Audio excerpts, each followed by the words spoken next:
Well, Russia says a resetting in relations with the U.S. is impossible so long as Western sanctions remain in place.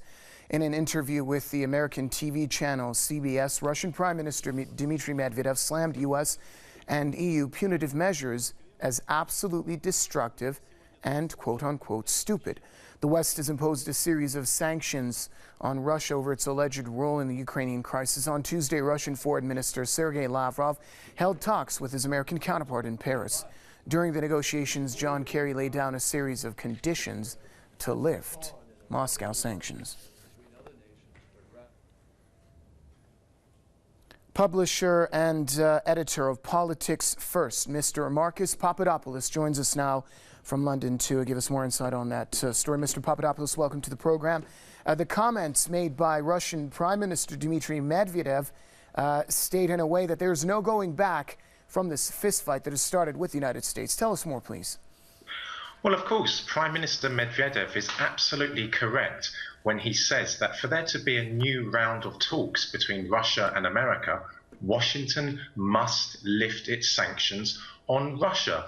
It would be absolutely ludicrous for Russia to enter into new talks with the Americans when the Americans have sanctions on Russia. There must be an even playing field between the two should there be a new round of talks, because otherwise the talks would be fruitless. But then the Americans, they don't enter into talks with government on a level playing field. They expect to have the advantage, and sanctions are one of the most potent weapons in America's foreign policy arsenal. From Cuba to Syria to Iran to Russia, all these countries have a number of things in common.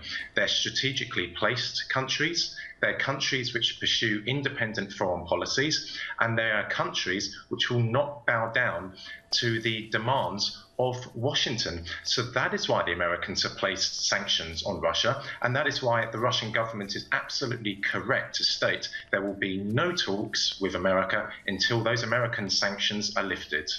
Mr. Papadopoulos, let's say in the hypothetical situation that some of the tensions between Russia and Ukraine are resolved. We know that the Russian president and the Ukrainian president, Vladimir Putin and Petro Poroshenko, respectively, are scheduled to hold talks on ways to probably diffuse the tensions. If that does happen, then how will the United States respond to that? Will they, as you mentioned, put more conditions out on the table to probably strong-arm Russia into a direction that they would please to get the sanctions removed? Well, hypothetically speaking, as you say, if there is to be no more violence in Ukraine, then perhaps the Americans might lift some of the sanctions. But that's a very big if. The Americans caused the crisis in Ukraine. They have caused the violence in Ukraine. And why have they caused the crisis in Ukraine? Because the Americans are trying to encircle Russia on its western borders. People listening to this interview, all they need to do is take a map out of modern-day Europe and look on Russia's western borders. It is surrounded from the Baltic to the Black Sea by EU and NATO member states, apart from Ukraine. So to the Americans, Ukraine is the missing piece in the jigsaw, and the Americans will not give up its interest in Ukraine. So while everyone should want there to be peace in Ukraine, in a few years' time, 5 years' time, 10 years' time, etc., it is going to explode again in Ukraine, because the Americans will not give up on its desire to bring Ukraine into NATO. So the Americans can list requirements to Russia for them to lift their sanctions. But ultimately, Russia should not bow down to any country in the world which places sanctions on it. Russia is an independent, sovereign country. It's a self-respecting country, as is Cuba, as is Iran, as is Syria, and no country in the world should be bullied, let alone by the United States of America.